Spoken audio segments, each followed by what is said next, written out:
시간 주제표 회복 캠페인 같이 하겠습니다. 주여 이제 회복하게 하소서. 예배를 회복하겠습니다. 기도를 회복하겠습니다. 사랑을 회복하겠습니다. 가정을 회복하겠습니다. 사명을 회복하겠습니다. 아멘. 우리 묵상 말씀 누가복음 2장 52절 우리 세 번 같이 하겠습니다. 예수는 지혜와 키가 자라가며 하나님과 사람에게 더욱 사랑스러워 가시더라. 예수는 지혜와 키가 자라가며 하나님과 사람들에게 더욱 사랑스러워 가시더라. 예수는 지혜와 키가 자라가며 하나님과 사람에게 더욱 사랑스러워 가시더라. 아멘. 자, 하나님께서 오늘 우리에게 주시는 말씀은 골로새서 말씀입니다. 골로새서 2장 16절에서 23절까지의 말씀입니다. 자, 오늘 본문을 통해서 비판하지 못하게 하라 라는 제목으로 말씀의 은혜를 같이 나누겠습니다. 우리가 살다 보면 보통 진짜보다 가짜가 더 화려하기 마련입니다. 진짜는 꾸밀 필요가 없지만은 가짜는 진짜처럼 보이기 위해서 과장하거나 꾸미는 경우가 많습니다. 이 위패의 감별사는 진짜 화폐와 가짜 화폐를 어떻게 구별할까요? 우리가 생각에는 가짜 화폐를 많이 알아야 될 것 같지만은 실제적으로는 진짜 화폐에 대해서 확신이 먼저 있어야 된다고 합니다. 그래서 항상 진짜 화폐를 항상 가지고 다니면서 계속해서 이 촉감과 또 색감과 시각적으로 또 촉각으로 늘 이것에 익숙해지기 위해서 애쓰고 노력한다 그래요. 그래서 진짜에 익숙해져 있으면은 가짜를 분별하는 것이 쉽다라는 것입니다. 가짜는 필요 이상으로 화려하기 때문에 꾸민 흔적이 역력하다. 전문가가 볼 때는 이제 그런 것이 보인다라고 합니다. 꽃 중에서 산수국이라는 꽃이 있는데요. 이 산수국은 진짜 꽃과 가짜 꽃으로 이렇게 구성이 되어 있습니다. 진짜 꽃은 예쁘지만은 크기가 매우 작습니다. 그래서 벌과 나비들이 혹시 보지 못할까 봐 크고 화려한 가짜 꽃으로 이 바깥쪽으로 빙 둘러쳐 놔 있습니다. 그래서 실제로 이 가짜 꽃을 떼어내면 벌이 잘 찾아들지 않는다고 그럽니다. 근데 이제 진짜 꽃이 수정을 하게 되면 제 역할을 다한 가짜 꽃은 서서히 시든다고 합니다. 참 놀라운 자연의 신비입니다. 이 산수국의 경우에는 가짜 꽃이 진짜 꽃을 돕고 보조하는 기능을 합니다. 하지만 이 세상에 많은 가짜들은 사람들로 하여금 진짜를 구별하게 하지 못하는 그런 역기능을 합니다. 여러분, 신앙에도 진짜가 있고 가짜가 있습니다. 골로새 교회에는 이 거짓 교사들의 위험이 항상 있었습니다. 초대교회 대부분의 문제들이 거짓 교사들에 있어서 이 진리와의 싸움이었어요. 골로새 지역은 소아시아의 도시로 에베소에서 1600km 떨어진 골짜기에 위치해 있었습니다. 바울은 골로새 교회를 위협하는 잘못된 철학, 유대적 의식주의, 그리고 천사숭배와 같은 신비주의 또는 금욕주의 이런 것들을 경계하고 오직 십자가 복음 위에 성도들이 올바르게 설 수 있도록 권면하기 위해서 이 편지를 쓰고 있습니다. 여러분, 이 골로새 교회가 오늘 이 시대에 우리 한국 교회 또 현대 교회와 아주 비슷합니다. 우리 한국 교회가 원래 이방 유대인들에게 있어서는 이방 교회이고 또 여러 가지 다양한 우리도 철학이나 지식이나 또 율법주의적인 그런 도전이나 신비주의나 금욕주의 우리도 똑같이 이런 유혹을 받고 있습니다. 그런 가운데서 우리가 진리가 아닌 것들로 인해서 비판받지 못하도록 우리가 스스로 주의할 수 있고 십자가 복음 위에 올바로 서 있어야 된다라는 것입니다. 자, 먼저는 유대교 관습에 현혹되지 말라고 권면을 하고 있습니다. 우리 16절 17절 같이 읽겠습니다.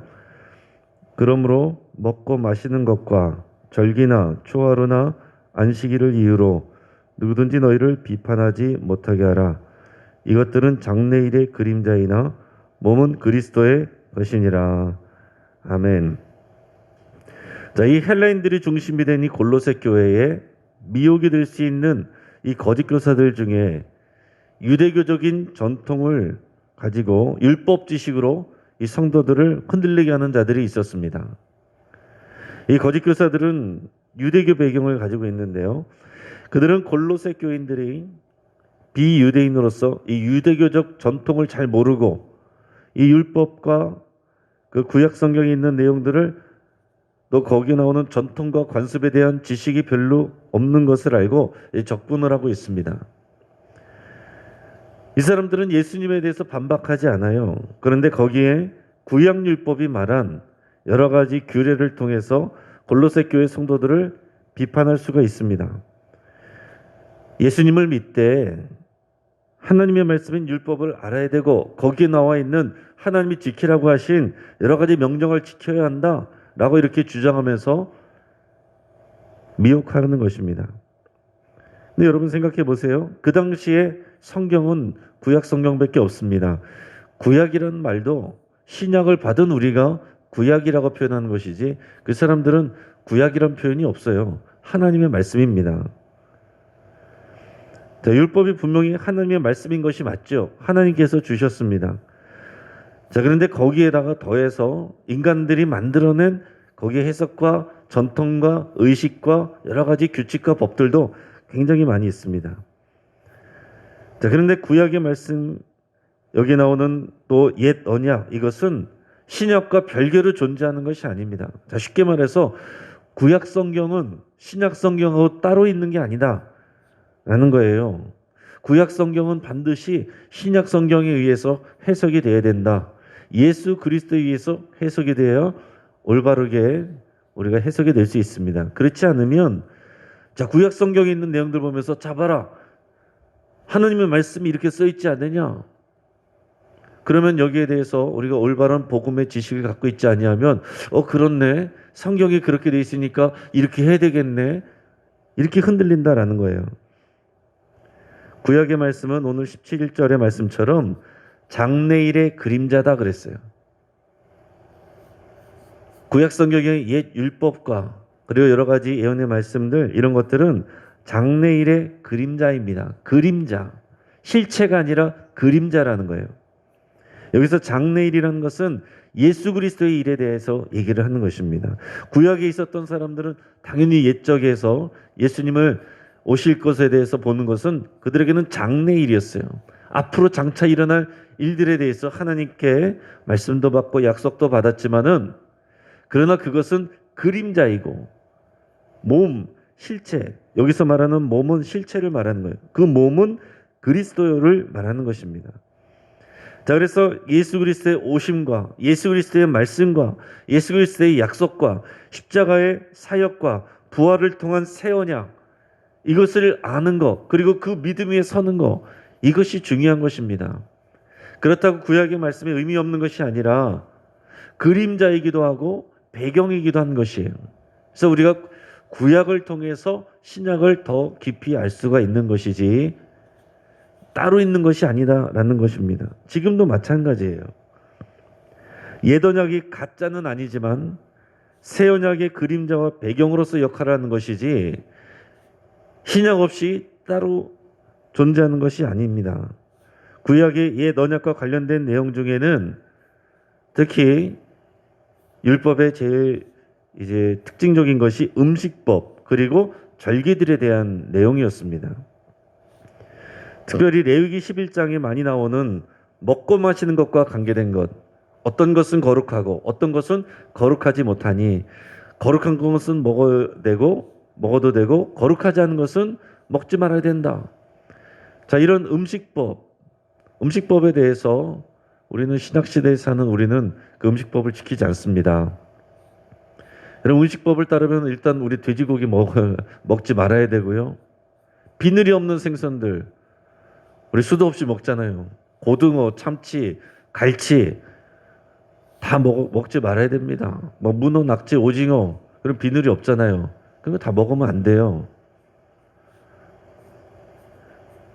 하지만 우리는 그런 부분들에 대해서는 우리가 그것은 우리가 이 신약 시대에 지키지 않는 것들입니다. 또 절기들에 대한 것들 우리가 절기들을 지키지 않지 않습니까? 이스라엘의 3대 절기를 저희가 지키지 않아요. 유월절, 칠칠절, 초막절, 그다음에 대속제일, 그다음에 초하루와 안식일 이런 것들을 우리가 다 지키지 않습니다. 물론 우리가 초하루, 우리가 월사 이것은 의미를 두고서 우리가 하지만은 그거 안 하면 큰일 나기 때문에 하는 그런 것은 아닙니다. 의미가 있기 때문에 우리가 첫날을 우리 하나님 앞에 드린다. 그런 것은 하지만 그것이 꼭 지켜야 돼서 한다. 그런 거는 아니잖아요. 근데 이제 여기에 이 교회에 들어온 이 유대주의 거짓 교사들은 16절에서처럼 먹고 마시는 것과 절기나 초하루나 안식일을 이유로 이 사람들을 비판한다라는 것입니다. 자, 성경에 이렇게 있는데 너희들이 지키지 않지 않느냐? 너희 잘못된 거다. 예수님을 믿어도 이것을 지켜야 되는데 너희들 안 지키니까 너희는 성경적으로 순종하지 못하고 있는 거다. 이렇게 얘기를 한다는 거죠. 지금도 마찬가지입니다. 하나님의 교회, 이단인 하나님의 교회, 원래는 안상홍 증인회 이런 데서는 이런 절기 가지고서 다 공격해와요. 교인들 찾아가서 종교적인 설문조사한다 그러면서 다 그런 걸로 다 미혹합니다. 유월절을 지켜야 된다. 세유월절을 지켜야 된다. 그런 얘기하고 또 십자가, 크리스마스 이런 것은 비성경적이다.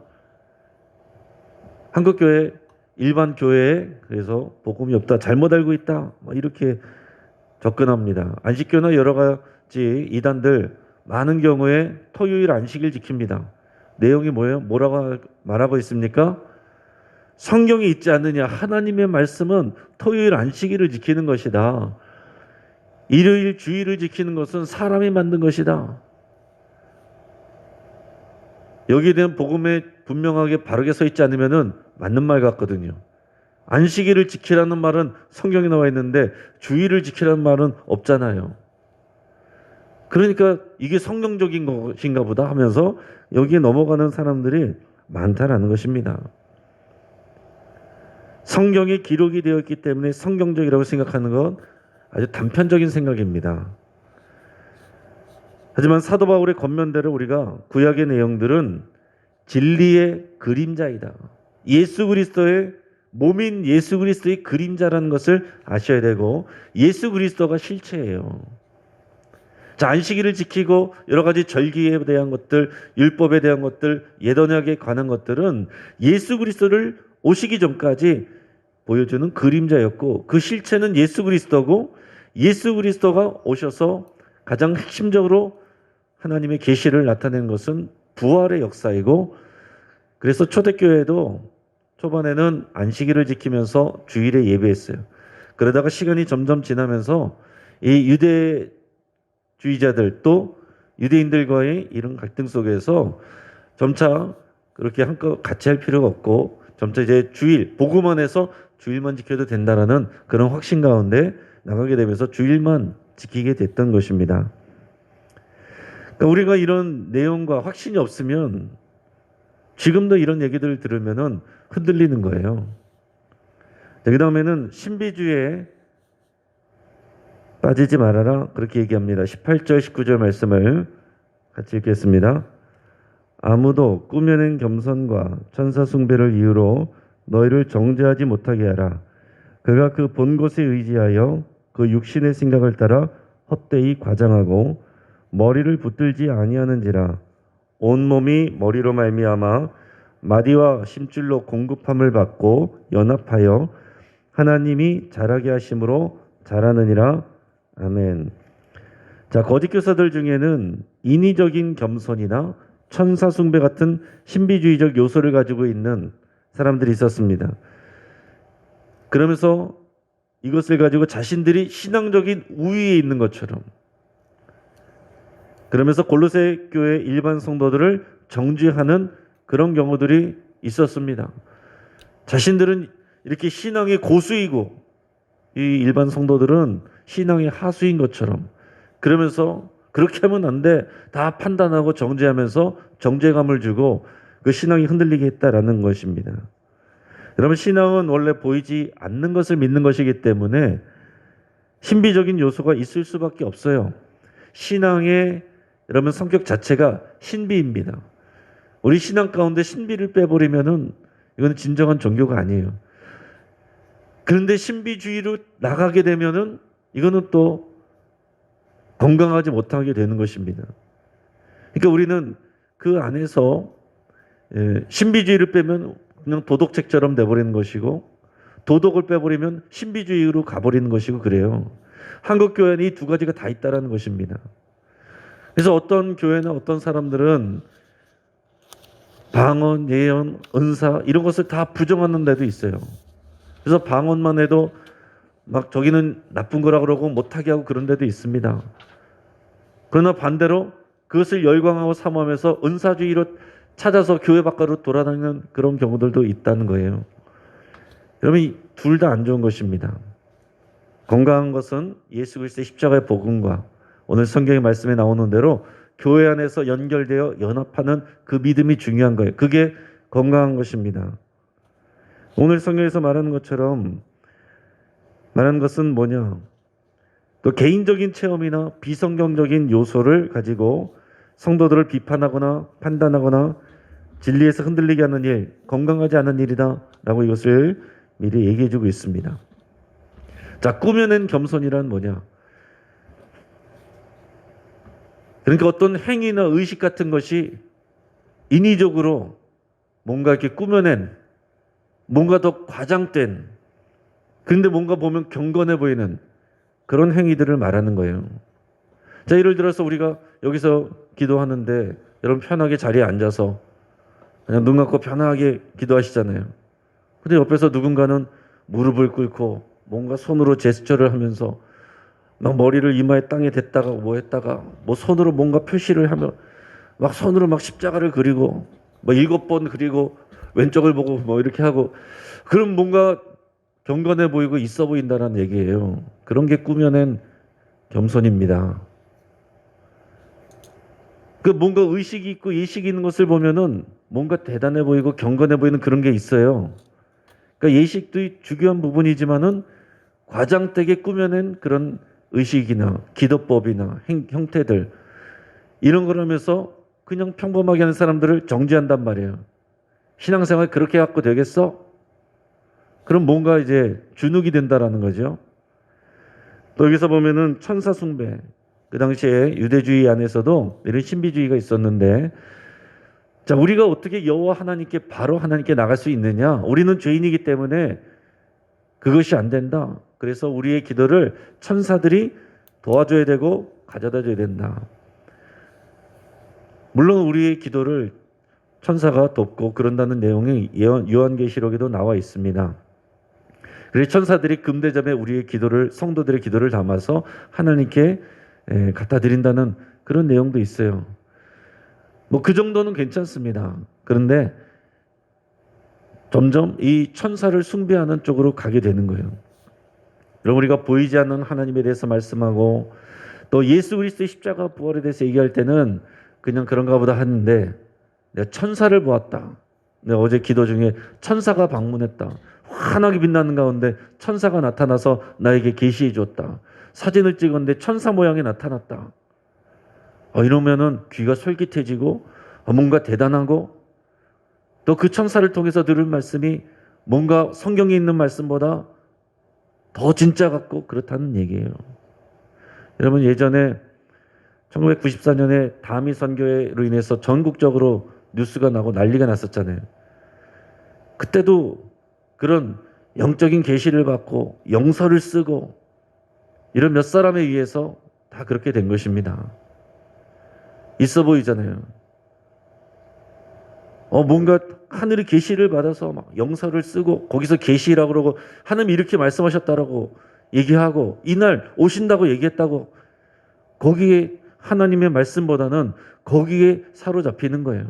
그런 신비주의적인 현상과 계시 이런 거에 대해서 말씀으로 분별하지 못하고 그런 이 천사 숭배와 같이 이런 신비주의적인 그런 요소에 흔들리는 것이 한국 교회의 많은 모습이었습니다.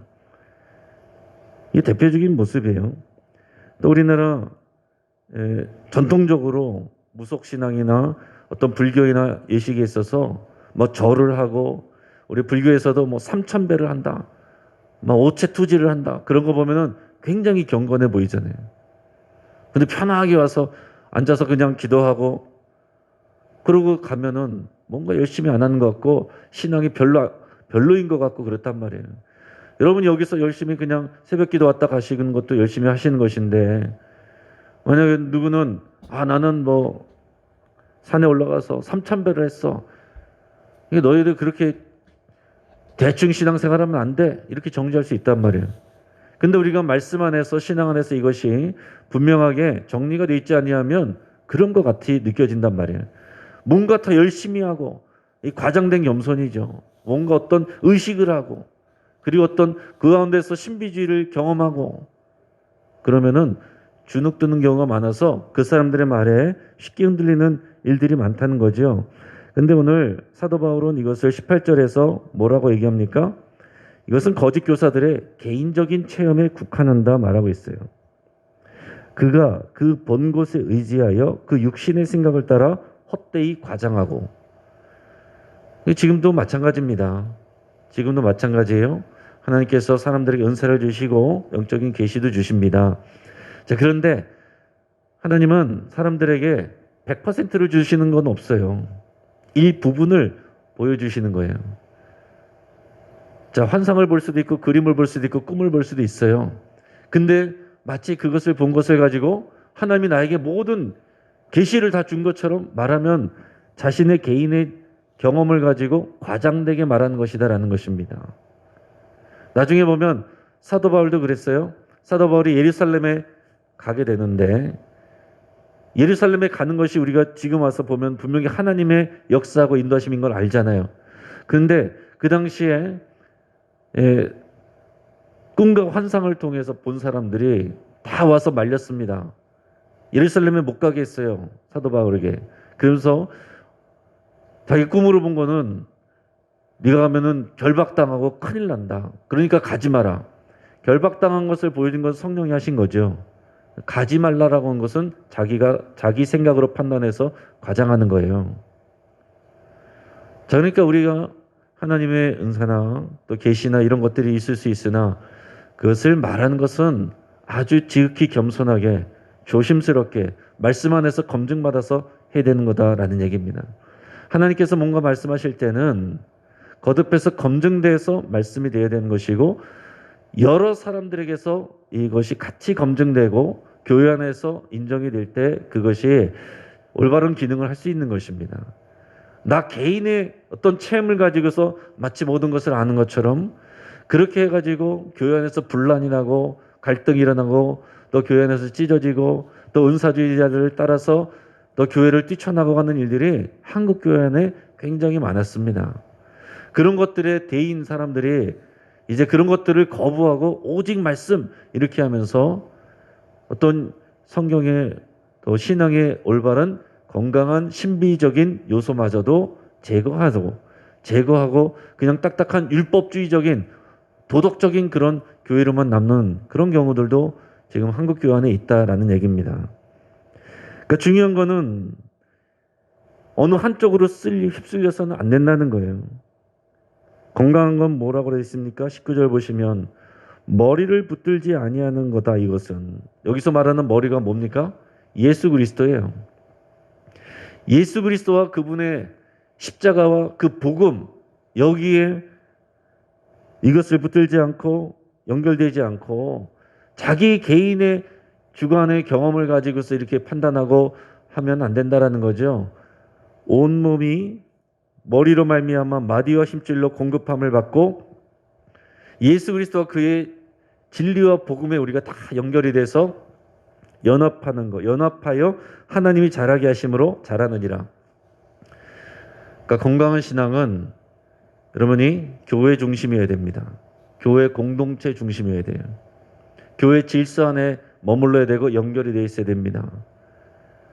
어떤 개인적인 판단과 이런 몇 사람의 사람을 따르는 일들로 인해서 교회를 무시하고 또 교회 바깥으로 돌아다니면 반드시 건강하지 못한 그런 결과를 낳는 것입니다. 아무리 대단한 능력과 경험을 했어도 교회를 무시하고 교회 바깥으로 돌아다니게 하면 건강하지 않은 거예요. 이것이 우리가 판단하는 가장 기준 중에 하나입니다. 신천지 분별하기 쉬워요. 여러분들에게 와서 뭐 좋은 것이 있고 말씀 좋은 것이 있고 말씀 잘 해석해 주는 그런 선교사가 있고 목사가 있고 전도사가 있으니까 우리 밖에 나가서 공부하자. 그 대신 너 혼자만 알아. 100% 신천지입니다. 그러니까 교회를 벗어나서 몰래 허락받지 않고 하는 모든 것들은 건강할 수가 없다라는 얘기입니다. 여러분들도 잘 명심하시고, 교회 바깥에서 어떤 훈련을 받든지 어떤 참여를 하려면 교회에서 꼭 보고를 하시고 검증을 받으시고 허락을 받으시고 이렇게 움직이실 수 있기를 바랍니다. 그게 건강한 거예요. 이게 사도 바울 때부터 이미 이 초대교회 때부터 이것이 거듭해서 이것을 반복해서 주의 주고 있는 그런 내용이에요. 그러면서 그것을 말하는 것입니다. 어떤 꾸며낸 겸손, 어떤 과장된 그런 어떤 형태나 어떤 기도의 모습이나 그런 거 필요 없다는 거예요. 우리 신비는 있어야 되지만은 신비주의로 가서 천사가 막 나타나야 되고 뭐 환상을 봐야 되고 그래야만 되는 거 아니다라고 말하는 것입니다. 그것이 신앙의 고수라고 얘기하는 게 아니라고 말하고 있어요. 오직 우리는 건강한 그리스도인들은 예수 그리스도의 십자가 복음으로 충분하다라는 것을 말하고 있습니다. 그리고 복음 안에서 서로 마디마다 힘줄로 우리가 연결되고 결합하여 교회로 우리가 연합하여서 우리가 신앙 안에서 지내는 거, 이것이 건강한 것입니다. 자, 우리 영신교회는 이 두 가지를 어느 한쪽으로 치우치지 않고 건강하게 잘 갈 수 있어야 되겠습니다. 이 교회의 이 신비주의적인 성격, 영적인 능력, 이 부분도 우리가 누려야 되겠고, 동시에 우리가 그런 쪽으로 빠지는 것이 아니라 교회의 공공성, 성숙한 이 대사회적인 책임, 그리고 윤리적이고 도덕적인 우리의 삶, 이런 것들이 다 함께 있어야 되는 것이지, 어느 한쪽만 이렇게 휩싸이면, 한쪽으로 기울면 교회는 건강을 잃는 것입니다. 자, 그래서 이것을 종합적으로 말씀한 것이 앞부분에 나오는데, 오늘 본문은 아니지만 6절 7절, 오늘 본문의 6절 7절, 골로새서 2장 6절 7절을 같이 읽어보겠습니다. 그러므로 너희가 그리스도 예수를 주로 받았으니 그 안에서 행하되 그 안에 뿌리를 박으며 세움을 받아 교훈을 받은 대로 믿음에 굳게 서서 감사함을 넘치게 하라. 아멘. 이것이 중요한 것입니다. 이 말씀을 정리하겠습니다. 골로새 교회에 거짓 교사들이 들어와서 성도들을 흔들리게 했습니다. 유대교적 음식법, 절기 등을 지키지 않는다고 비판을 했어요. 또 과장되게 꾸며낸 겸손과 기도 방식, 또 천사 숭배 등의 자의적인 경험들로 성도들을 판단하는 일들도 있었습니다. 그래서 오늘 성경은 이런 것들로 인해서 너희를 비판하게 하지 말고 판단받지 말라. 오직 복음 위에, 십자가 예수 그리스도의 그 진리 위에 바르게 서서 지금 우리에게 주신 것 충분한 것이니까 감사함을 넘치게 하라. 이렇게 권면하고 있습니다. 예수 그리스도의 십자가 복음이면 충분한 것입니다. 예수님을 믿고 그 말씀에 순종하여서 살면 되는 거예요. 그리고 교회와 연합하여 그 질서 안에 거할 때에만 건강한 신앙을 유지하게 됩니다. 그 믿음 안에서 여러분들이 비판받지 않고 판단받지 않고 건강하게 신앙생활하는 저 여러분 되기를, 우리 영신교회 되기를 주의 이름으로 축복합니다. 같이 한번 기도하겠습니다. 우리 말씀을 붙잡고 함께 기도할 때 십자가 복음에 뿌리낼 수 있기를 여러분 간절히 기도하기를 바랍니다. 또 율법적인 의식이나 절기, 음식법, 정결법, 또 꾸며진 겸손이나 신비주의, 개인적 책임 등에 우리가 흔들리지 않기로 우리가 결단하며 기도할 수 있길 바랍니다. 복음과 교회 공동체를 중심으로 한 건강한 신앙의 길을 가기로 그렇게 여러분 결단할 수 있기를 바랍니다. 우리 가정을 위해서 기도하겠습니다. 우리 사는 가족들이 예수님을 인격적으로 만나고 복음과 교회 공동체에 연합하기를 여러분 간절히 기도하시기 바랍니다. 예수님을 알고 세례받았다고 해서 끝난 게 아닙니다. 교회 공동체에 연결이 돼야 됩니다. 여러분 그것을 위해서 간절히 기도하시고, 우리 교회와 긴밀히 연합되어 있지 않은 성도들을 위해서 여러분 같이 기도할 수 있길 바랍니다. 코로나로 인해서 연결이 되어 있는 사람과 그냥 붙어 있는 사람이 이게 티가 나는 거예요. 언제든지 어느 순간든지 또 교회에 연합되지 않은 사람들은 어느 순간 사라질 수가 있는 것입니다. 코로나로 인해서 이런 어려움들이 오게 될 터인데, 여러분 우리가 주변을 잘 둘러보면서 우리 믿음이 연약한 분들, 교회에 긴밀히 연결되지 않은 분들, 그분들 위해서 여러분 간절히 기도하시고, 우리가 그분들을 붙들어주고 연결하는 그런 마디와 힘줄이 되기로 여러분 결단하며 기도할 수 있길 바랍니다. 우리 영신교회가 서로 사랑으로 종노릇하기를 위해서 함께 기도하겠습니다. 친절, 배려, 나눔을 실천하는 우리 성도들이 되기를 바라고, 또 기도하고, 또 오늘 새벽에 나와 있는 우리가 먼저 그 앞장서는 실천하는 우리가 될 수 있기를 우리 함께 기도하겠습니다. 주여 한번 부르짖고 합심해서 우리 함께 기도하겠습니다. 주여